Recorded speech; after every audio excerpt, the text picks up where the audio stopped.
Nadreen आए एक बड़ी खबर की तरफ। बड़ी खबर जो बैनुल-अक़वामी फ्रंट से है वो ये है कि ईरान ने अपनी ताज़ा तरीन तजावीज़ का नया मुसव्वदा पाकिस्तान को दिया है कि ये अमेरिका तक पहुंचा दें। अब इससे पहले ईरान ने एक मुसव्वदा दिया था कि अमेरिका के पास ये तजावीज़ लेकर जाएं, उसको मुस्तरद कर दिया डोनाल्ड ट्रंप ने, क्योंकि डोनाल्ड ट्रंप डू मोर कह रहा है कि जनाब और बेहतर डील चाहिए, मुझे मजीद फेस सेविंग चाहिए। अब ईरान एक लेवल से आगे तो दे नहीं सकता, लेकिन ईरान ने अच्छा ये किया कि एक और मरतबा लचक दिखाई है और पाकिस्तान ने ये रिक्वेस्ट भी की है कि अभी किसी किस्म का कोई हमला ना किया जाए, जंगबंदी उसको जारी रखा जाए।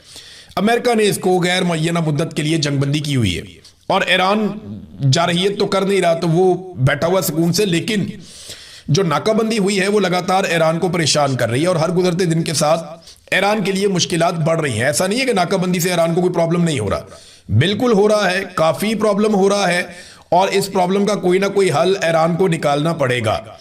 बहरहाल इन्होंने कुछ तरामीम शुदा तजावीज़ दोबारा से पाकिस्तानी हुकूमत के जरिए से अमेरिका को भिजवाई है। अब इस पे एक मरतबा फिर अमेरिका का स्टेटमेंट आया कि ईरान की भिजवाई गई नई तजावीज़ से मुतमईन नहीं हूं, डोनाल्ड ट्रंप ने फिर कह दिया। अब ट्रंप का जो अंदाजा है या अंदाज है बात करने का, मुझे लगता है कि डोनाल्ड ट्रंप को मुकम्मल फतह चाहिए, या वो इस तासुर के साथ मिड टर्म इलेक्शन में जाना चाहते हैं कि उन्हें मुकम्मल फतह मिली है, या कम से कम इसराइल को वो मुतमईन करना चाहते हैं कि अब खित्ते में इसराइल के लिए किसी किस्म का कोई खतरा नहीं रहा। देखिए, ईरानी मिसाइल टेक्नोलॉजी से या ड्रोन से कोई इतना बड़ा प्रॉब्लम नहीं है अमेरिका को, वो इसका कोई ना कोई सोल्यूशन निकाल लेंगे। लेकिन अगर ईरान ने एटमी तजर्बा कर लिया तो उसका फिर उनके पास कभी भी कोई हल नहीं होगा।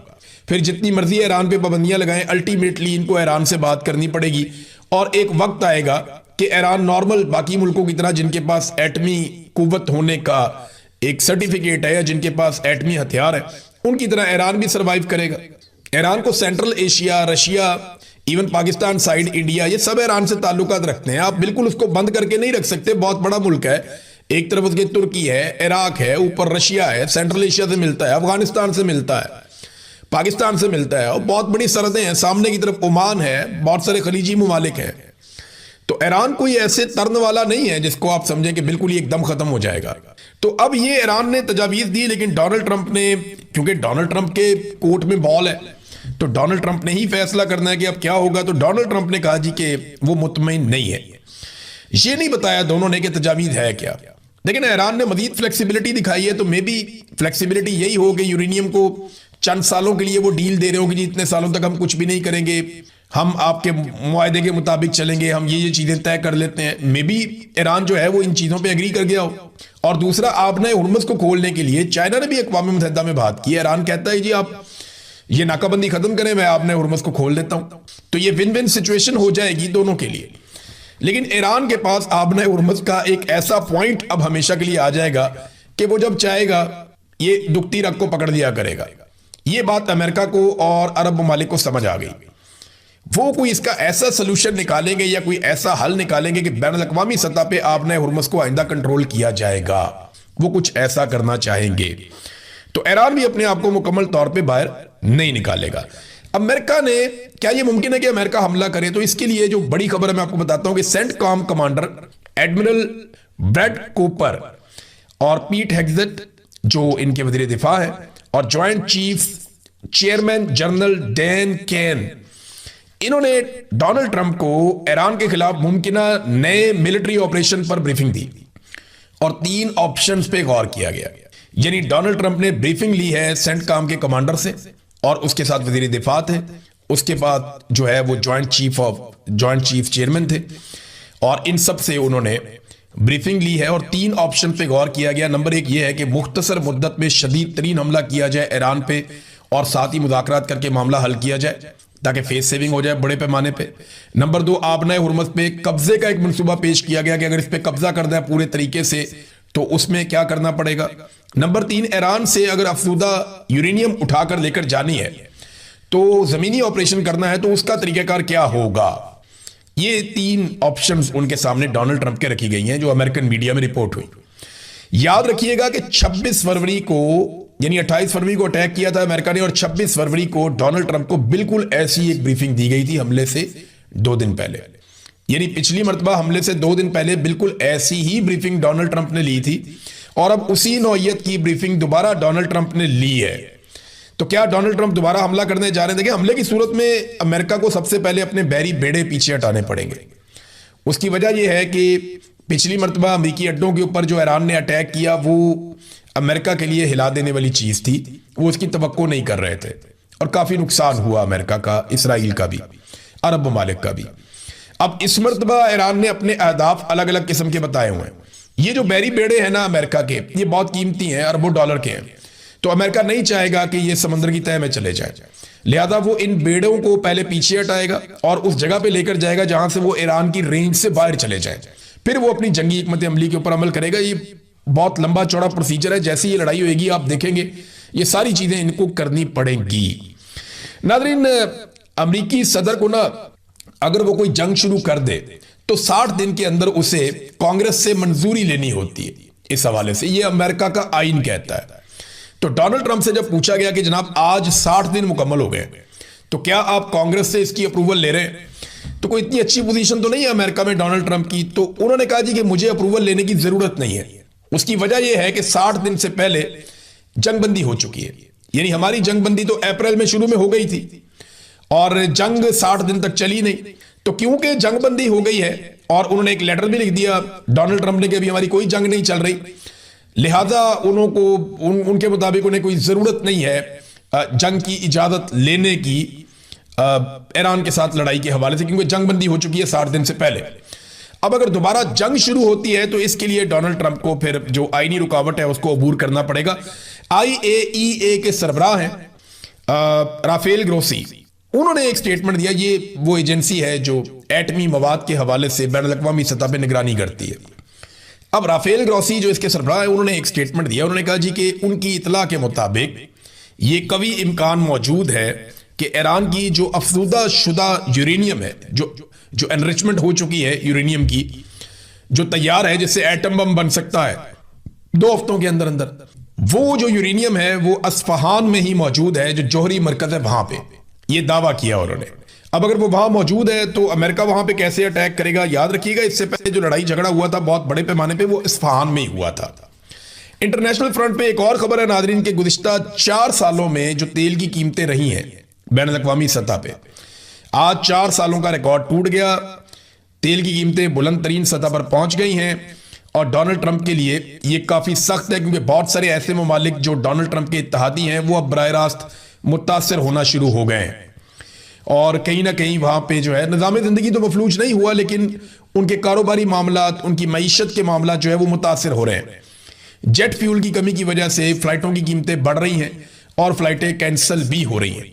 ये वो चीजें हैं जिनकी वजह से डोनाल्ड ट्रंप पे दबाव बढ़ेगा और डोनाल्ड ट्रंप को जल्द अज जल्द न सिर्फ तेल की कीमतें कम करनी पड़ेंगी बल्कि तेल की रसद को भी यकीनी बनाना पड़ेगा। डोनाल्ड ट्रंप की धमकी के बाद ये अजीबोगरीब धमकी है, लेकिन इस धमकी में भी डोनाल्ड ट्रंप को वो सपोर्ट हासिल नहीं है। देखिए, पहले डोनाल्ड ट्रंप ने दावा किया कि इस वक्त आपने हुर्मुज़ में अमरीकी फोर्सेस के जो जहाज हैं वो बारूदी सुरंगों को साफ कर रहे हैं, लेकिन उसके बाद ईरान ने कहा जी हमने तो उनको यहां पे आने नहीं दिया, बल्कि जो आ रहे थे उनको हमने यहां से भगा दिया कि चले जाओ यहां से। और अब डोनाल्ड ट्रंप कह रहा है कि हम दूर खड़े होकर, काफी दूर जाकर ईरानी मिसाइलों की हद से बाहर निकलकर जो जहाज ईरान छोड़ेगा हम उनका रास्ता रोकेंगे और उन्हें वहां से नहीं जाने देंगे। अब ये प्रॉब्लम पाकिस्तान के लिए भी होगा, ये प्रॉब्लम इंडिया के लिए भी होगा। क्या अमेरिका में इतनी कैपेसिटी है कि वो चाइना के जहाज को रोके? मैं सादा सवाल कर रहा हूं। रशिया ने अभी कोलंबिया को तेल से भरा हुआ कंटेनर पहुंचाया और दूसरा भी वो पहुंचा रहे हैं कोलंबिया को। अमेरिका उनकी नाकाबंदी करता है। रूस का जो ऑयल टैंकर है उसको तो रोक नहीं सका अमेरिका।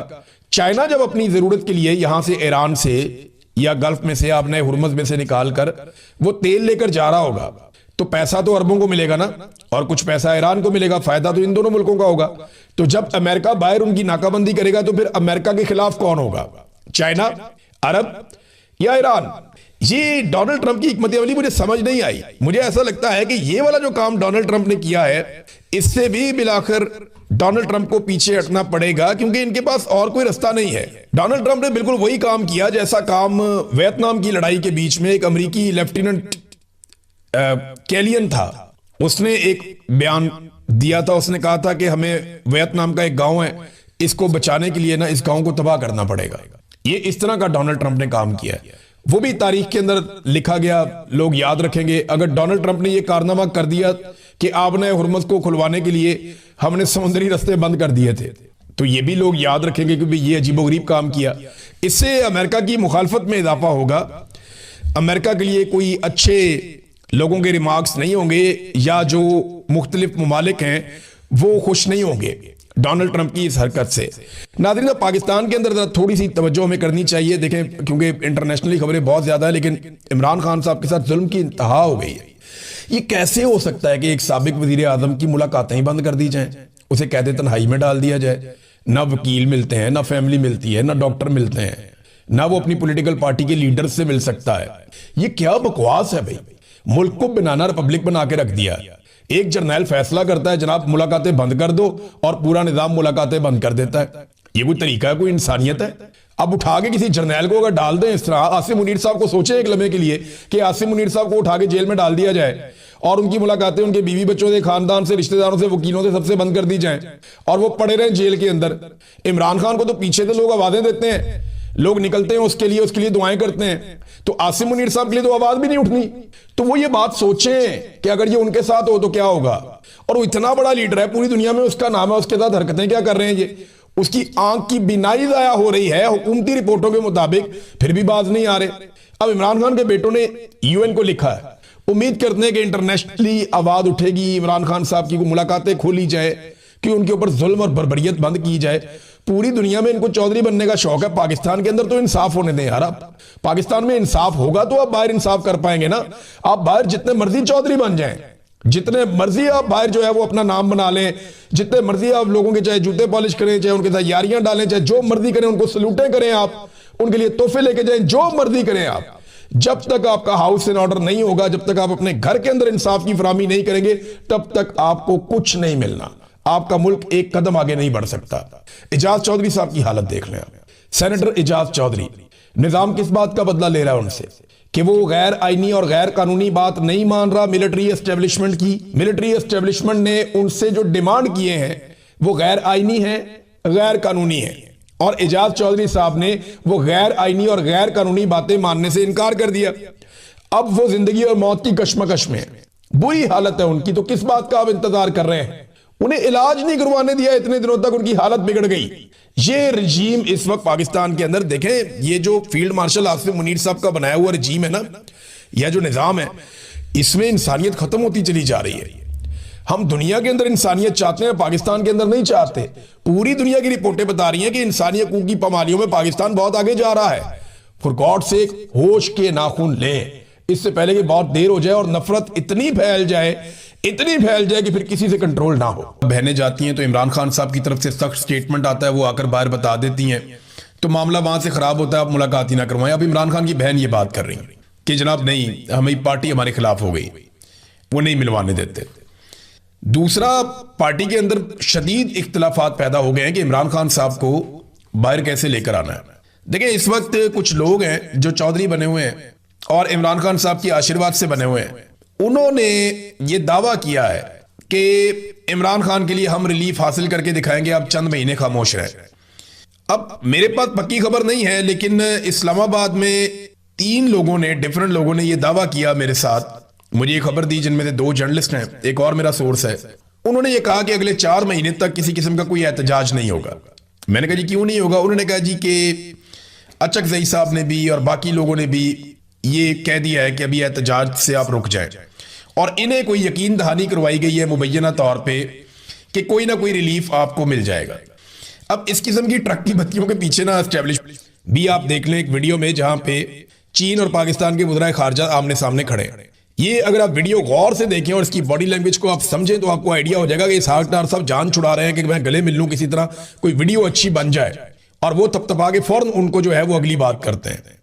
तो उनका जो बोलने का अंदाज और उनका जो रवैया है, उससे नजर आ रहा है कि कोई इतनी कोई प्लेजेंट मीटिंग नहीं है। और चाइना देखें फेस सेविंग देता है हमेशा अपने दोस्तों को। चाइना पब्लिकली वो बात उस तरह से नहीं करता जब तक कि उनकी बस ना हो जाए।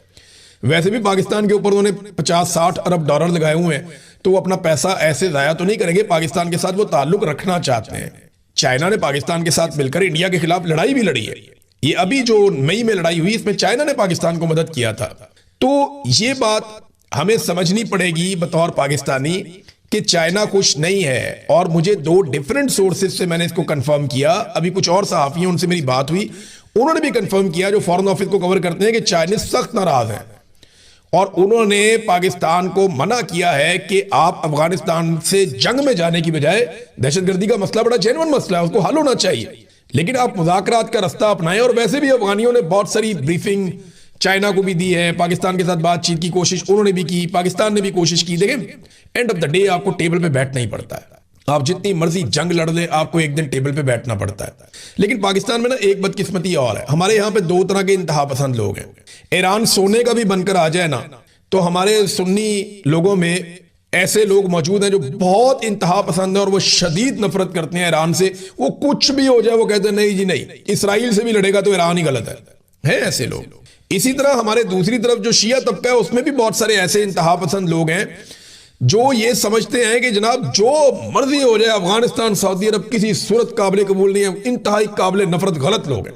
देखिए, ये जो लोग नफरत, आपका जो अकीदा है ना, वो आपका अपना अकीदा है, आप शिया है सुन्नी है, आपका अकीदा आपको मुबारक है। लेकिन ये जो लोग नफरत फैलाते हैं ना, ये थोड़े लोग हैं और बड़ी शदीद नफरत फैलाते हैं। इन लोगों से आप गुरेज करें और इनको बेनकाब करें, इनसे अपने आप को दूर रखें। मैंने शिया सुन्नी शानदार इत्तेहाद देखा गुज़िश्ता 1-1.25 महीने में, कमाल किस्म का, और मैं चाहता हूं ये हमेशा मौजूद रहे। जब भी किसी मुसलमान के ऊपर कोई आफत आए तो सारे इकट्ठे होकर मदद करें इंसानियत की खातिर। तो ये सबसे अच्छी चीज हो जाएगी, सबसे बेहतर चीज हो जाएगी। मेरा ये मशवरा है पाकिस्तानियों को। यहाँ पे बहुत सारे लोग हैं जो नफरत फैलाते हैं, हमारे मीडिया के अंदर भी हैं कि ना वो शिया सुन्नी तफरीक पैदा करते हैं कि जनाब ये, वो कहते हैं जी वो अफगानी बहुत बुरे हैं, वो कहते हैं जी ईरानी बहुत बुरे हैं। तो नहीं, ऐसा ना करें, ये ज्यादती, अपना अकीदा अपने तक रखें और नफरत फैलाने से गुरेज करें। तो नादरीन, चाइना को ये लगता है, और ये बात रिपोर्ट भी होती है, कि जब से अमेरिका ने बगराम एयरबेस मांगी है तब से पाकिस्तान अफगानिस्तान के ऊपर हमलों पे हमले कर रहा है और ऐसी ग्राउंड तैयार की जा रही है कि अमेरिका को इस खित्ते में घुसने का मौका मिल जाए। अब अगर ये मौका मिलेगा तो पाकिस्तान के बगैर तो मिल नहीं सकता, और ये चाइना के मफाद के खिलाफ है। तो इसीलिए जो है वो चाइना का एक रिएक्शन है, और आने वाले दिनों में आप देखेंगे शायद पाकिस्तान की पॉलिसी बेहतर हो जाए इसमें। लेकिन हम कुछ कह नहीं सकते, क्योंकि देखें पाकिस्तान के ऊपर अमरीकी दबाव से बड़ा दबाव कोई भी नहीं होता। बेशक हमने चाइना के बहुत पैसे देने हैं, लेकिन IMF के उससे भी ज्यादा पैसे देने हैं, तो अमरीकी दबाव भी अपना काम करता है। आलमी लेन देन में जो चाइनीज युआन है उसके जरिए से रोजाना जो तजारत होती थी वो 600 से 750 अरब युआन की तजारत होती थी, ये ट्रेड होती थी दुनिया में।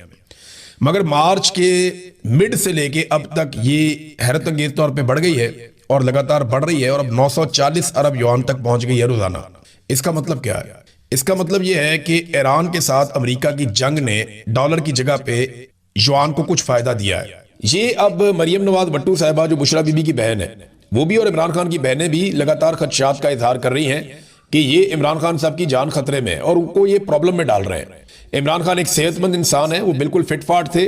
अक्टूबर तक जो लोग उनको मिलते रहे वो ये कहते हैं कि इमरान खान साहब को सेहत के कोई मसाइल नहीं थे, लेकिन उसके बाद अचानक से ऐसा क्या उन्हें दिया गया, इस तरह का क्या तजुर्बा उनके साथ किया गया कि उनकी एक आंख जाया हो चुकी है और दूसरी आंख के अंदर भी मसाइल पैदा हो रहे हैं। बल्कि एक टाउट ने तो यहां तक कह दिया कि इमरान खान की दूसरी आंख भी जाया कर देंगे।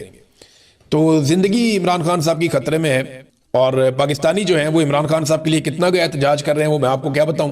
पंजाब के अंदर एहतजाज मुख्तलिफ जगहों पे होता है, मोमेंटम बहरहाल बढ़ रहा है।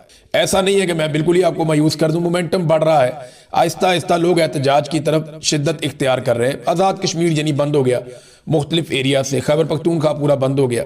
आहिस्ता आहिस्ता लोग बाहर निकल रहे हैं। कराची में एहतजाज हुआ है, मुख्तलिफ जगहों पर आहिस्ता आहिस्ता एहतजाज बढ़ रहा है। लेकिन जितना बड़ा इमरान खान लीडर है, जितनी बड़ी उसकी सपोर्ट है, उस तरीके से एहतजाज हो नहीं रहा। उसकी एक और वजह यह है कि जो क़यादत जिन्होंने लोगों को निकालना था वो सारे गायब हैं। बहुत सारे गायब हैं, बहुत सारे जाके इस्लामाबाद में बंद हो गए, और जो इस्लामाबाद में जाके बंद नहीं हुए, जो बाकी मौजूद है, उनके बारे में कुछ पता नहीं है वो किधर है। कुछ शहरों के अंदर तो बिल्कुल एहतजाज हुआ ही नहीं, और ये बात आलिया हमजा साहिबा ने बाकायदा ट्वीट करके बताया कि मुल्तान में कोई एहतजाज नहीं हुआ। लाहौर के बाद पंजाब का एक बड़ा शहर है मुल्तान, फैसलाबाद, यहां तो कोई इस किस्म के एहतजाज हमें ना विजुअल्स आ रहे हैं ना दिखाई दे रहा है। फैसलाबाद की सारी सीटें पाकिस्तान तहरीक इंसाफ ने जीती है, लेकिन तहरीक इंसाफ वहां पे कहां गई। भारत इमरान खान साहब का अब आंख का मुआयना किया डॉक्टरों ने, जाके जेल में अपनी मशीनें वो लेकर गए थे एम्बुलेंस के अंदर। तो एक चीज तो मैं आपको क्लियर कर दूं, ये सिर्फ अदालत को बताने के लिए है और बैनुल अक़वामी इदारों को बताने के लिए है। अब ये अदालत के अंदर रिपोर्ट क्या जमा करवाएंगे, ये करवाएंगे, ये डॉक्टर्स के एक पैनल ने जाके, ये मैं आपको पहले बता रहा हूं और आप सुबह देख लीजिएगा। ये अदालत को कहेंगे जनाब डॉक्टर्स के पैनल ने जाके